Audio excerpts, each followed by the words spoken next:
Hello everyone, स्वागत है आपके अपने YouTube channel the M study point में। ऐसा कि आप लोग जानते हैं फ्रेंड्स, मेरा नाउन का ऑलरेडी पार्ट टोटल पार्ट खत्म हो चुका है और नाउन को मैं ऑलरेडी खत्म कर चुके हैं। तो फ्रेंड्स, आज मैं आप लोग के लिए प्रोनाउन स्टार्ट कर रहा हूं और प्रोनाउन का इंपॉर्टेंट रूल्स आप लोग को कराऊंगा। और हम आप लोग को वही कराऊंगा फ्रेंड्स जो आप लोग के एग्जाम में आता है, जो आप लोग का एग्जाम में पूछा जाता है। हम आपको ये नहीं बताऊंगा कि प्रोनाउन किसे कहते हैं, प्रोनाउन कितने प्रकार के होते हैं। ये सब बताकर आप लोग का टाइम और अपना टाइम खुद का वेस्ट नहीं करना चाहता हूँ। तो फ्रेंड्स, आप लोग को हम ये बताऊंगा कि आप लोग का एग्जाम में किस तरह का क्वेश्चन पूछा जाता है और आप लोग का एग्जाम में कौन कौन सा रूल्स से क्वेश्चन आता है। तो आज मैं आप लोग को सारा रूल्स कवर करवा देता हूं जो आप लोग के एग्जाम में आता है। तो सारा रूल्स तो अभी हम कवर नहीं करवा पाऊंगा फ्रेंड्स, कुछ रूल्स कवर आज करवा दूंगा और कुछ रूल्स को कल कवर करवा दूंगा और फिर हम क्या करेंगे, क्वेश्चंस को देख लेंगे। तो चलिए फ्रेंड्स, आज का रूल्स को देखते हैं। तो मेरा आज का फर्स्ट रूल है फ्रेंड्स, यूज ऑफ हीट, मतलब ईट का प्रयोग कहाँ करते हैं। अब आप लोग का एक क्वेश्चन क्रिएट होगा फ्रेंड्स कि ईट क्या है। तो ईट फ्रेंड्स आपका पर्सनल प्रोनाउन है। अब आप लोग सोच रहे हैं सर पर्सनल प्रोनाउन किसे कहते हैं। तो देखिए फ्रेंड्स, इसी तरह से मैं आप सबको सभी ऑप्शंस को डिस्क्राइब करते जाऊंगा, मतलब जो आएगा आगे में सभी के बारे में हम डिस्क्राइब फुल डिटेल्स के साथ डिस्क्राइब करूंगा। तो फ्रेंड्स देखिए, पर्सनल प्रोनाउन किसे कहते हैं। जो देखिए ही सी इट दे वगैरह जो यू होता है, he she it they you I we, ये क्या होते हैं फ्रेंड्स, ये आपके पर्सनल प्रोनाउन होते हैं। ही she it they I we, ये सारे फ्रेंड्स यू आपके पर्सनल प्रोनाउन होते हैं। ये सारे आप लोग नोट कर लीजिएगा। अब बात रही फ्रेंड्स, हम लोग ईट का यूज कहाँ करते हैं। ईट का यूज आप लोग के एग्जाम में आता है कि ईट का यूज हम लोग कहाँ करते हैं, कैसे करते हैं और कब करते हैं। तो देखिए फ्रेंड्स, आप लोग के सामने आ गया है। ईट का प्रयोग non living things, name of countries, weather, weather का मतलब क्या होता है, तापमान, सॉरी वेदर का मतलब मौसम, एंड टेम्परेचर का मतलब क्या होता है, तापमान। मतलब ईट का प्रयोग नॉन लिविंग थिंग्स यानी निर्जीव वस्तुओं के लिए, नेम ऑफ कंट्री देश के नामों के लिए, और मौसम के लिए, और टेम्परेचर के लिए किसका प्रयोग किया था, ईट का प्रयोग किया था। आप लोग ध्यान में रखिएगा। ओके, चलिए देखते हैं कुछ इसका एग्जाम्पल्स है जो आप लोग के सामने आ गया है। तो देखिए फ्रेंड्स, एग्जाम्पल में लिखा हुआ है it is 43 degree Celsius today, मतलब आज का जो तापमान है 43 डिग्री सेल्सियस है। और नेक्स्ट है friends, it is winter, winter क्या है फ्रेंड्स, विंटर आपका है मौसम। विंटर क्या है, विंटर आपका मौसम है, मतलब मौसम जो है फ्रेंड्स कैसा, विंटर है। ओके, तो चलिए नेक्स्ट देखते हैं फ्रेंड्स, नेक्स्ट क्या है। नेक्स्ट है फ्रेंड्स, इंपॉर्टेंट की ऑफ इट, मतलब ईट का प्रयोग हम लोग कहाँ करते हैं, कब करते हैं और कैसे करते हैं, उसका कुछ इंपॉर्टेंट की है जो आप लोग को हम दिखाते हैं। देखिए फर्स्ट की है फ्रेंड्स, ईट के जा, ये आप लोग हमेशा ध्यान में रखिएगा।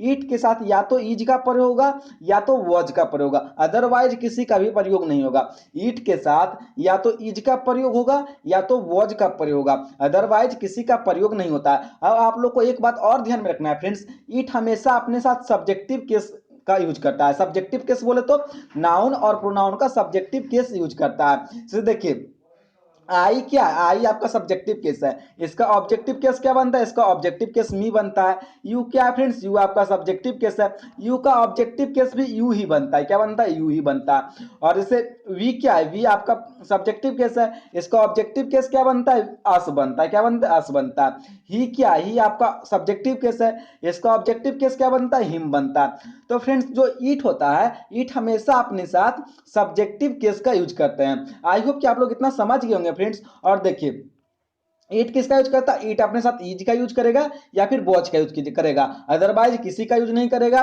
और ईट हमेशा अपने साथ कौन सा केस का यूज करेगा, नाउन और प्रोनाउन का सब्जेक्टिव केस का यूज करेगा। आप लोग को ध्यान में रखना है। अब चलिए फ्रेंड्स, इसका कुछ एग्जांपल्स देख लेते हैं जो आप लोग के सामने आ गया है। क्या एग्जांपल्स है फ्रेंड्स, आप लोग देखिए। It is her who about a new book, अभी हम आपको क्या बताए थे फ्रेंड्स, हर क्या है, हर आपका ऑब्जेक्टिव केस है, इसलिए मेरा ये सेंटेंस रॉन्ग हो गया, क्योंकि ईट अपने साथ किसका यूज करता है फ्रेंड्स, ईट अपने साथ हमेशा सब्जेक्टिव केस का यूज करता है। तो इसका राइट ऑप्शन क्या होगा फ्रेंड्स, देखिए यहाँ पे डिस्क्राइब किया होगा, it is see who about a new book, यहाँ ईट के साथ सी का यूज होगा जो क्या है फ्रेंड्स, सब्जेक्टिव केस है। आई होप कि आप लोग समझ गए होंगे। चलिए नेक्स्ट एग्जांपल की ओर मूव करते हैं। नेक्स्ट एग्जांपल है फ्रेंड्स, इट इज मी, मी क्या है फ्रेंड्स, मी आपका ऑब्जेक्टिव केस है, who am responsible for that mistake. अब देखिए फ्रेंड्स, ये आपका रॉन्ग हुआ। क्यों रॉन्ग हुआ? क्योंकि इट के साथ हमेशा इज या फिर वॉज का प्रयोग होता है, और उसके साथ कौन सा केस का यूज होता है? तो आप लोग बोले सर उसके साथ आपका सब्जेक्टिव केस, नाउन या प्रोनाउन का सब्जेक्टिव केस का यूज होता है। That is clear. तो चलिए आगे देखते हैं इसका सॉल्यूशन क्या है। It is I. आई क्या फ्रेंड्स? आपका सब्जेक्टिव केस है, रेड कलर से मार्क करके रखे हैं। इसका पीडीएफ फ्रेंड्स आप लोग को टेलीग्राम ग्रुप पे मिल जाएगा। अगर आप लोग अभी तक मेरा टेलीग्राम ग्रुप को ज्वाइन नहीं किए हैं तो डिस्क्रिप्शन बॉक्स में टेलीग्राम ग्रुप का लिंक दिया हुआ है, आप लोग अभी जाइए और टेलीग्राम ग्रुप को ज्वाइन कीजिए। और अगर अभी तक आप लोग नाउन वाला वीडियो नहीं देखे हैं तो नाउन वाला वीडियो जरूर देख लीजिएगा। जो अगर आप उसका इंट्रोडक्शन वाला वीडियो नहीं देखना चाहते हैं तो कोई दिक्कत नहीं, आप लोग कम से कम जो है उसमें क्वेश्चन करवाए ना, सारे एक्सपेक्टेड क्वेश्चन है और उतना के अंदर ही आप लोग का एग्जाम में पूछा जाएगा। ऐसा नहीं है कि हम ये क्वेश्चन कराएं तो यही क्वेश्चन पूछेगा, मतलब उसी टाइप पे आपका क्वेश्चन आएगा। ओके, तो आप लोग जाकर जरूर देखिएगा, ये आपका रिस्पॉन्सिबिलिटी बनता है कि आप लोग देखिएगा या फिर नहीं देखिएगा। चलिए आगे हम कंटिन्यू करते हैं। आगे क्या है फ्रेंड्स? आगे देखिए आप लोग का है, ईट का प्रयोग सब्जेक्ट के रूप में भी किया जाता है। ईट का प्रयोग सब्जेक्ट के रूप में भी किया था, लेकिन उसका एक कंडीशन है। ईट का प्रयोग हम लोग सब्जेक्ट के रूप में करेंगे, बट उसका एक कंडीशन है। क्या कंडीशन है आप लोग को बताते हैं। जब सेंटेंस में इन्फिनेटिव या जिरंड हो, जब सेंटेंस में इन्फिनेटिव हो या जिरंड हो, तब उसमें हम उस कंडीशन में हम लोग किसका यूज करेंगे? ईट का यूज करेंगे। वो भी कब करेंगे? सब्जेक्ट के रूप में करेंगे। ओके, तो आप लोग को ये बात ध्यान में रखना होगा। अब आप लोग को लग रहा होगा सर इन्फिनेटिव क्या है और जिरंड क्या है, तो आप लोग को टेंशन नहीं लेना है, बस वीडियो में लगातार बना रहना है। आप लोग वीडियो में कंटिन्यू बने रहिए। आप लोग को एक एक चीज के बारे में हम बता रहे हैं। इन्फिनेटिव क्या होता है? टू प्लस वर्ब का first form. Two plus verb का फर्स्ट फॉर्म को क्या कहते हैं? टू प्लस वर्ब का फर्स्ट फॉर्म को इन्फिनेटिव कहते हैं। आप लोग ध्यान में रखिएगा, ये सारे आप लोग का एरर डिटेक्शन का क्वेश्चन आप लोग का एग्जाम में आता है। ये सारे रूल्स आप लोग का एरर डिटेक्शन में काम करेंगे, इसलिए हम आपको पहले बता देते हैं, आप लोग को पहले रिकॉल करा देते हैं। उसके बाद हम जो क्वेश्चन कराएंगे आप लोग से आसानी से सॉल्व हो जाएगा। और जिरंड किसे कहते हैं फ्रेंड्स? तो जिरंड किसे कहते हैं? यानी वर्ब प्लस आईएनजी, वर्ब के साथ जो आईएनजी लगा रहता है उसे क्या कहते हैं? जिरंड कहते हैं। बस आप लोग को इतना ही ध्यान रखना है। अब देखिए फ्रेंड्स, आप लोग के सामने एग्जांपल्स आता है। क्या एग्जांपल्स है? It is difficult to believe. देखिए ईट का प्रयोग सब्जेक्ट एज ए सब्जेक्ट के रूप में किया गया। ईट का प्रयोग एज ए सब्जेक्ट के रूप में किया गया, बट यहाँ देखिए क्या फ्रेंड्स, यहाँ आपका इन्फिनेटिव है, तो इन्फिनेटिव के अकॉर्डिंग ईट का प्रयोग कब हुआ? सब्जेक्ट के रूप में हुआ। और रेनिंग क्या है फ्रेंड्स? रेनिंग आपका जिरंड है, तो जिरंड के लिए ईट का प्रयोग कहाँ हुआ? सब्जेक्ट के रूप में हुआ। That is clear. अगर आप लोग को इतना समझ में आ गया तो चलिए नेक्स्ट क्वेश्चन की और नेक्स्ट रूल्स की ओर मूव करते हैं। अगर आप लोग को कुछ नहीं समझ में आता फ्रेंड, जो पार्ट में आप लोग का प्रॉब्लम होता है, आप लोग बेशक कमेंट कर हमसे पूछ सकते हैं। ओके, तो चलिए नेक्स्ट देखते हैं। नेक्स्ट क्या है? नेक्स्ट फ्रेंड्स आपका है सब्जेक्टिव केस, कि हम लोग यूज ऑफ सब्जेक्टिव केस, मतलब हम लोग सब्जेक्टिव केस का यूज कहां करते हैं। आखिर सब्जेक्टिव केस होता क्या? आप लोग का माइंड में क्वेश्चन क्रिएट होना चाहिए कि सर ये सब्जेक्टिव केस होता क्या। हम सब्जेक्टिव केस के बारे में नहीं जानते। नहीं जानते हैं कैसे? अभी हम आपको बताए थे, ही सी इट दे, ये सब क्या होता है friends? He she it they, I we, ये सारे क्या होते हैं? ये सारे आपके सब्जेक्टिव केस होते हैं। ये सारे आपके सब्जेक्टिव केस होते हैं। और ही का ऑब्जेक्टिव केस क्या होता है? हिम होता है। सी का ऑब्जेक्टिव केस क्या होता है? हर होता है। इट का ऑब्जेक्टिव केस क्या होता है? इट्स होता है। एंड सॉरी, ईट का ऑब्जेक्टिव केस इट ही होता है। क्या होता है? इट ही होता है। आप लोग ध्यान में रखिएगा। और बी का ऑब्जेक्टिव केस क्या होता है? अस होता है। दे का ऑब्जेक्टिव केस क्या होता है? देम होता है। इतना आप लोग को याद हो गया, इतना आप लोग को ध्यान में आ गया, तो चलिए आगे बढ़ते हैं। मतलब सब्जेक्टिव केस का यूज हेल्पिंग वर्ब या फिर मेन वर्ब के पहले करते हैं। सब्जेक्टिव केस का यूज कहां करते हैं?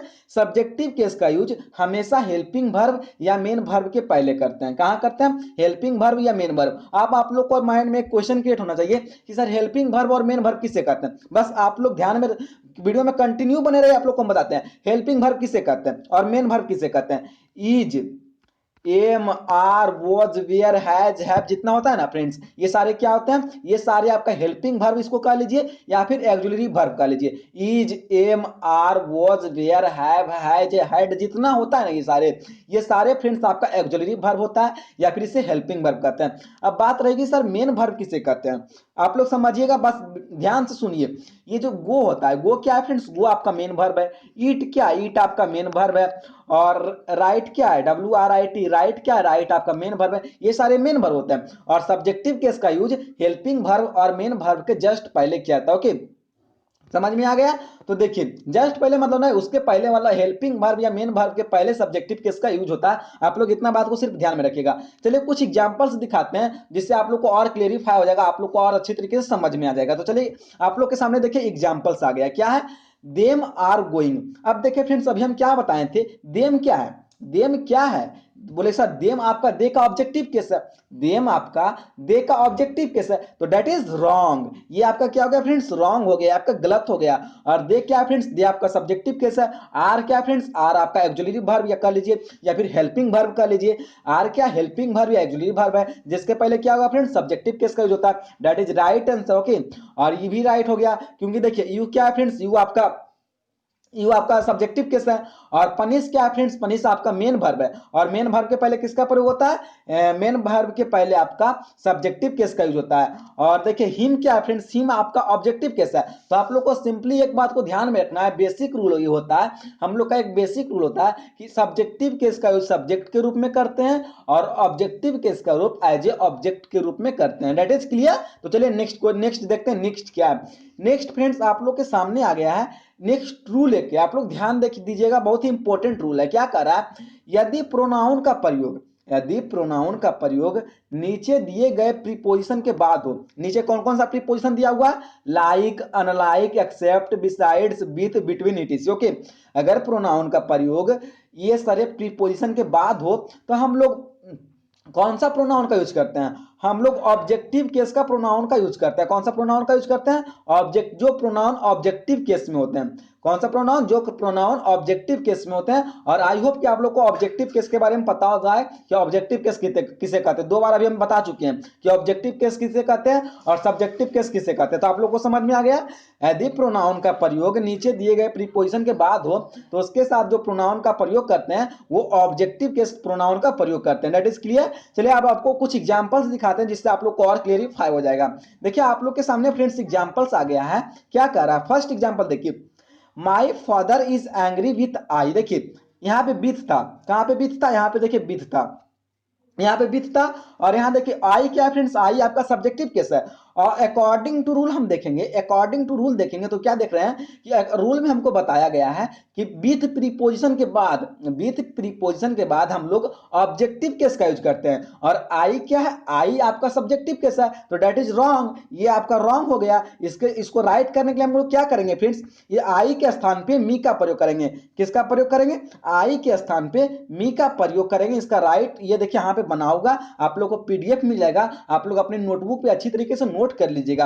और देखिए सेकंड क्या है, सेकंड है friends, you distributed this roots between. देखिए यहाँ बिटवीन है, कौन सा कंजंक्शन है, बिटवीन कंजंक्शन है, प्रीपोजिशन, कौन सा प्रीपोजिशन है, बिटवीन प्रीपोजिशन है। और बिटवीन प्रीपोजिशन के बाद कौन सा प्रोनाउन का यूज होता है, तो कहिएगा सर क्या बात करते हो, बिटवीन प्रीपोजिशन के बाद आपका सब्जेक्टिव केस का प्रोनाउन का यूज होता है। तो यहाँ देखिए आई क्या है फ्रेंड्स, आई आपका क्या है, आई सॉरी ऑब्जेक्टिव केस का नाम यूज होता है, सब्जेक्टिव केस निकल गया। आई क्या, आई आपका सब्जेक्टिव केस है, तो दैट इज रॉन्ग हो गया, ये आपका रॉन्ग है, क्योंकि बिटवीन के बाद किसका यूज होता है, बिटवीन के बाद आपका ऑब्जेक्टिव केस का यूज होता है। बिटवीन के बाद ऑब्जेक्टिव केस का प्रोनाउन का ही यूज होगा ना। देखिए अकॉर्डिंग टू रूल आप लोग ध्यान से पढ़िए, ये रूल आप लोग ध्यान से पढ़िए, इसको नोट कर लीजिए। ओके, तो चलिए नेक्स्ट देखते हैं, नेक्स्ट क्या है। नेक्स्ट है friends, use of formula 231, use of formula 231। क्या ये 231 क्या होता है, आप लोग समझने का कोशिश कीजिएगा, ये 231 होता है तो क्या होता है। आप लोग के देखिए सामने फ्रेंड्स आ गया है, टू का मतलब क्या होता है, टू का मतलब होता है सेकेंड पर्सन, तीन का मतलब क्या होता है, थ्री का मतलब होता है थर्ड पर्सन,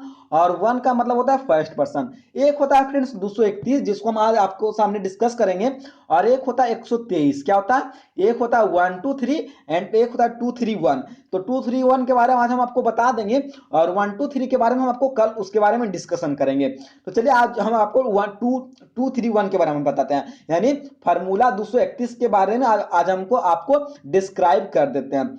क्या कर रहा है फ्रेंड्स, टू का मतलब होता है सेकेंड पर्सन, थ्री का मतलब होता है थर्ड पर्सन, और वन का मतलब होता है फर्स्ट पर्सन। यदि कोई सेंटेंस में, ध्यान से सुनिएगा, यदि कोई सेंटेंस में फर्स्ट पर्सन, सेकेंड पर्सन और थर्ड पर्सन तीनों आ जाए, यदि कोई सेंटेंस में फर्स्ट पर्सन, थर्ड पर्सन या सेकेंड पर्सन तीनों आ जाए, मतलब तीनों पर्सन साथ में आ जाए, तो हम लोग किस तरह से यूज करते हैं, पहले हम लोग सेकेंड पर्सन का यूज करते हैं, फिर थर्ड पर्सन का यूज करते हैं, फिर हम लोग फर्स्ट पर्सन का यूज करते हैं।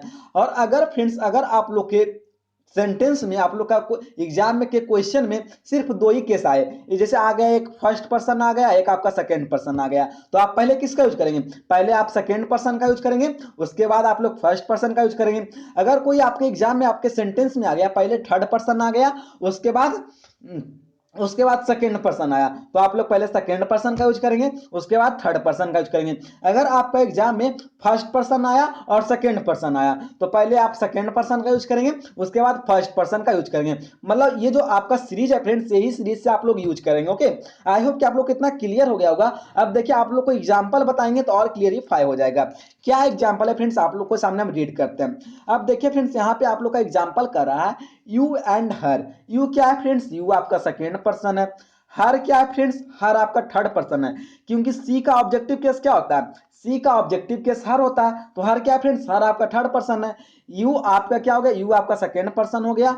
हर आपका क्या हो गया फ्रेंड्स? हर आपका थर्ड पर्सन हो गया।